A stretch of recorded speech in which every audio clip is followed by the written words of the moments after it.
قال الرسول صلى الله عليه وسلم: ثلاثة جدهن جد وهزلهن جد: النكاح والطلاق والرجعة. النكاح والطلاق والرجعة. النكاح والطلاق والرجعة. نعم يا ابني.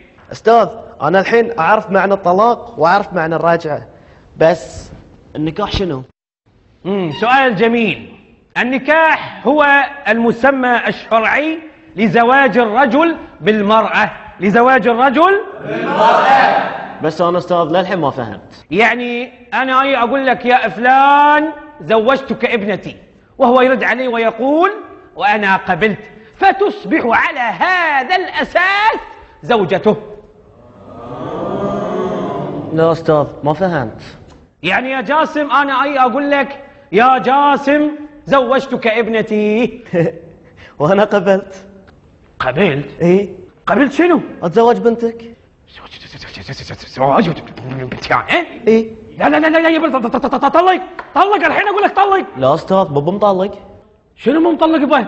أنا كنت أشرح لك الدرس، ما كنت قصدي أن أزوجك بنتي. أستاذ الحين أنا تزوجت بنتك على حسب شرحك لنا، وكل الصبيان في الصف الحين شهود، صح؟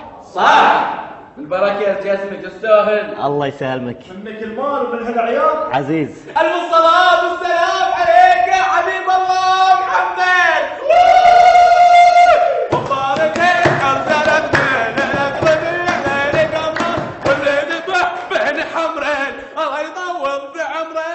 حليل. بس ولا كلمة بس. وانت قاعد مكانك بعد.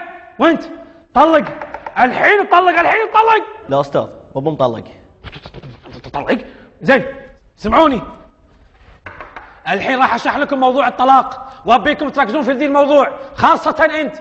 الواحد اذا بيطلق زوجته لازم يقول لها: يا مريم انت طالق. سمعتوا؟ وراح ابتدي فيك يا جاسم. يلا ريبيت وذ مي. قول: يا مريم انت طالق. يعني الحين اسم بنتك مريم؟ حي الله عمي ابو مريم. بس تدري عاد؟ قوم. المدير تعال عند المدير.